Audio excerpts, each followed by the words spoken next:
Nosso convidado para a entrevista de hoje é o consultor do Sebrae, Júlio César Durante. Olá, Júlio, obrigada pela presença.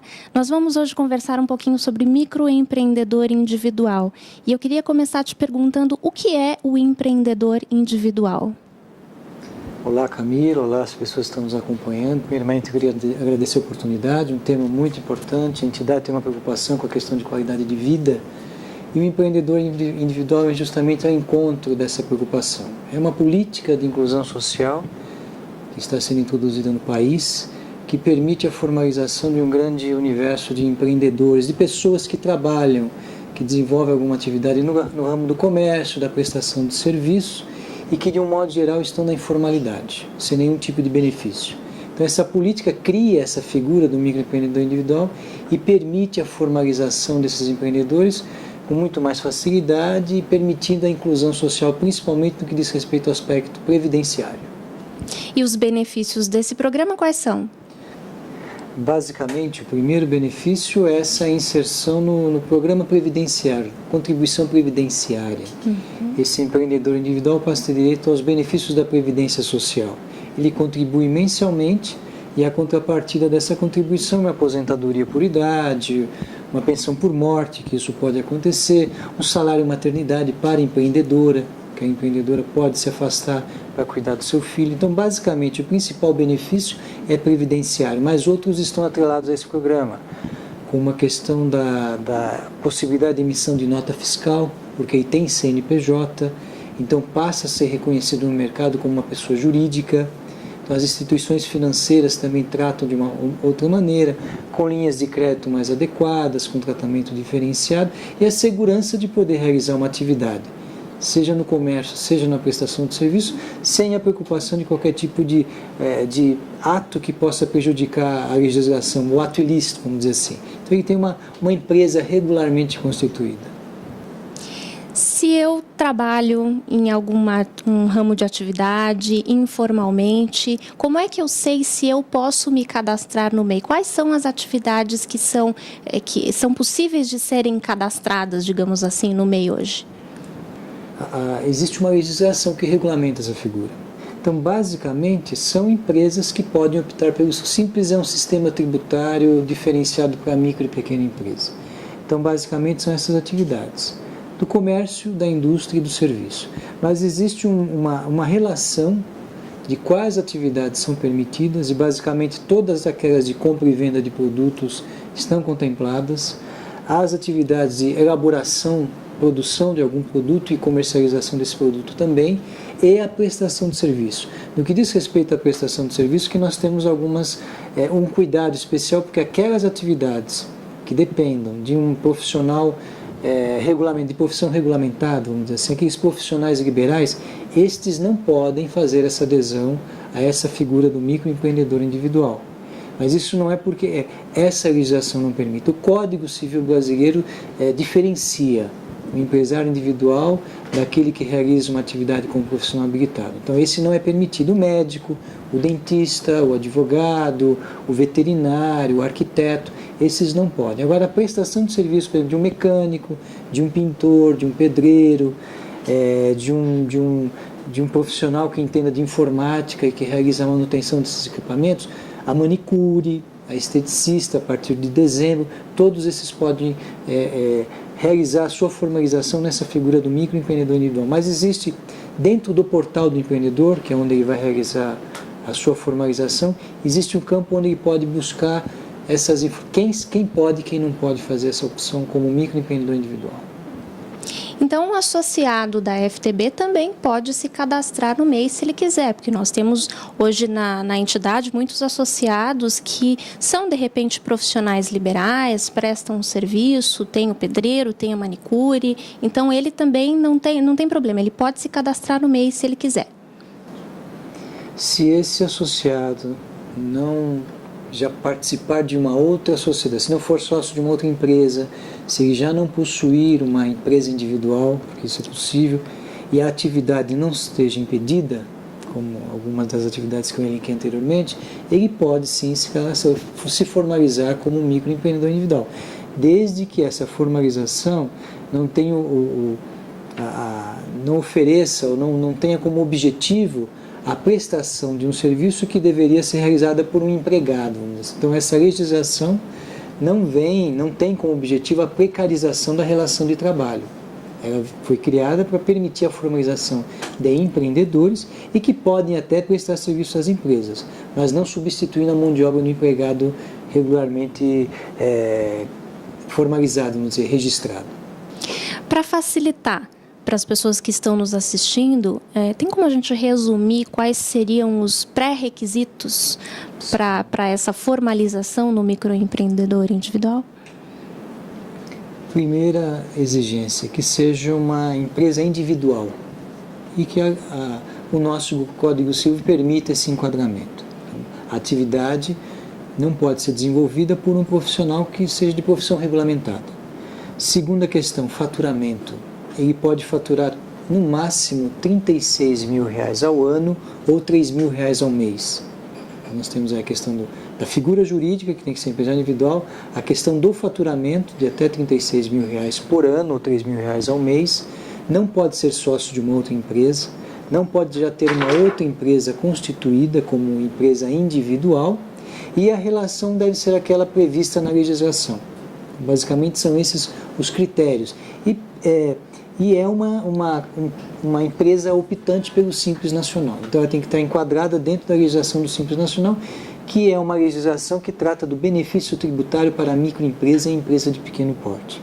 Então, na verdade, o microempreendedor individual é uma microempresa, um tipo de microempresa optante pelo Simples. Então, depois de formalizado, ele vai ter um CNPJ. Isso significa que se ele precisar contratar alguém, por exemplo, ele pode? A legislação permite essa contratação, nem sendo pessoa jurídica, mas limita essa possibilidade. Então, o microempreendedor individual pode ter no máximo um empregado, isso que a legislação permite, e esse empregado pode ter como remuneração, no máximo, um salário mínimo ou, no máximo, o piso da categoria. Então, ele pode contratar até um empregado e a remuneração desse empregado pode ser no máximo de um salário mínimo ou o piso da categoria. Depois de formalizado, então, nesse programa do MEI, o trabalhador tem que pagar alguma coisa? Existe alguma taxa? Vai existir algum imposto depois? Sim, toda atividade exige a contrapartida, no caso que é o tributo. Isso incide sobre qualquer tipo de atividade que realizamos, desde que formal. É importante reforçar esse aspecto. A contribuição de cada um é que permite uma distribuição mais justa do serviço, mas essa é uma outra discussão. Mas no caso do microempreendedor individual, a partir do momento da sua formalização, a principal taxa, o principal compromisso que ele terá mensalmente é com o pagamento de 11% do salário mínimo, que é a sua contribuição previdenciária. Então, quando nós falamos, existe essa política de inclusão que oferece a esse microempreendedor o benefício da contribuição previdenciária. Então, mensalmente, independentemente do seu faturamento, ele pode não prestar serviço, não vender nenhum produto, não ter faturamento nenhum, mas ele terá que mensalmente pagar o valor que corresponde a 11% do salário mínimo, que é a sua contribuição previdenciária. Se for uma empresa que realiza atividade do comércio, compra e vende, produz e vende algum produto, ele é contribuinte do ICMS, ele tem que pagar uma contribuição ao ICMS. Esse valor é de R$1. Então, somados aos R$ 56,15, que corresponde aos 11% do salário mínimo, ele terá mais R$1 de ICMS. Então, seriam R$ 57,15.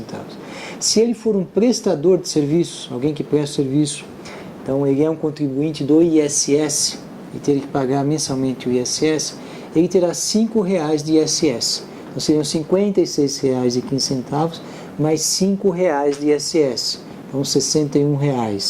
Se realizar as duas atividades, vamos dizer, ele é um borracheiro, é um pedreiro, borracheiro, um bicicleteiro, vamos dizer assim, tem uma bicicletaria, realiza a manutenção da bicicleta ou troca o pneu do carro e também vende algum produto, tipo um pneu, uma câmera ou um cabo do freio da bicicleta, então ele presta o serviço e vende o produto, ele teria os R$ 56,15 mais R$1 de ICMS mais de R$ 5 de ISS. Então, mensalmente, seu custo máximo de R$ 62.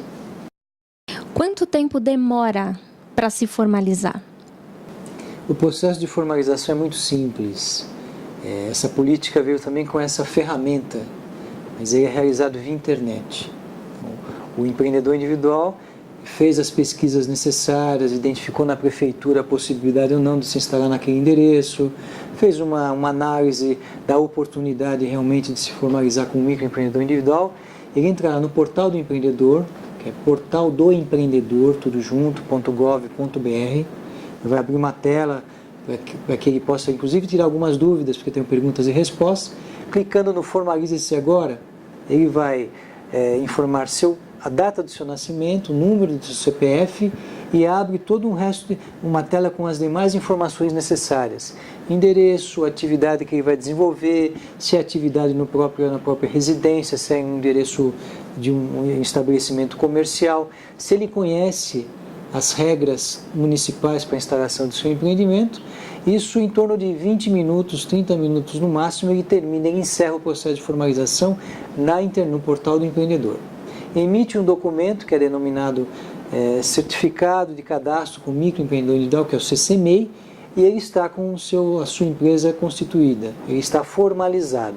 Mas é importante verificar as regras do município, porque a inscrição leva 30 minutos, mas se ele não verificar as regras do município, esse sonho pode virar um pesadelo. Mas em 30 minutos no máximo ele consegue o seu CNPJ, a sua inscrição previdenciária e a sua inscrição no registro de comércio. Então, basicamente, todas as inscrições são realizadas em 30 minutos. E essas informações sobre as regras do município, ele consegue encontrar também no portal? Não, no portal, esse é um aprimoramento que o portal do empreendedor necessita e que o Estado de São Paulo está buscando oferecer como um instrumento de integração das informações. O Estado de São Paulo lançou recentemente o Sistema Integrado de Licenciamento, que é o SIL, que tem como objetivo integrar todas as legislações do município no único local de consulta e de integração, e esse sistema é que fará a integração com o portal do empreendedor. Mas hoje o portal do empreendedor não permite essa verificação. Então cabe ao empreendedor que tem o desejo de se formalizar, buscar, por exemplo, no município de São Paulo, nas subprefeituras, ou no município fora de São Paulo, outro no município do país, verificar primeiramente quais são as regras estabelecidas, e nesse sentido o SEBRAE também pode contribuir, não que ele tenha todas essas informações, mas pode orientar de que forma conseguir essas informações, e em posse dessas informações, aí sim, ele solicita a sua formalização no portal do empreendedor. Agora, é importante salientar que a FTB tem associados no Brasil todo. Se eu moro lá na Bahia, se eu moro lá em Pernambuco, eu posso também me cadastrar no MEI? Ele vale para o Brasil todo ou, por enquanto, só para São Paulo? Esse programa é nacional. Em qualquer município, nos 5.500 municípios que nós temos no país, é possível essa formalização, desde, claro, exista um canal de comunicação que é a internet.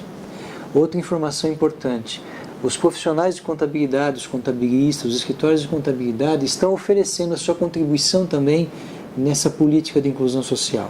Então, as empresas, os escritórios de contabilidade optantes pelo Simples no anexo 3 estão oferecendo gratuitamente o seu trabalho de formalização aos microempreendedores individuais em todo o país. Então, como é uma política nacional, em qualquer desses municípios nós teremos um canal que permite essa formalização, seja em São Paulo, seja na Bahia, seja no Amazonas, que permite essa formalização, e a partir daí poder sentir aquele direito que todo cidadão do país tem, que é o direito à cidadania. Porque muitas vezes o trabalhador informal não valoriza nem seu próprio trabalho, nem tem autoestima em relação ao que realiza. Mas todo brasileiro tem direito à cidadania. E essa política vem em encontro dessa realidade, dessa necessidade. Então, em qualquer um dos municípios do país, ele poderá se formalizar. Muito obrigada, Júlio. Então, para você que precisa de mais informações, é só acessar www.portaldoempreendedor.gov.br. Tem também o site do SEBRAE, www.sebrae.com.br. Este foi mais um Momento AFTB. Continue acompanhando a programação da TV Rede Social.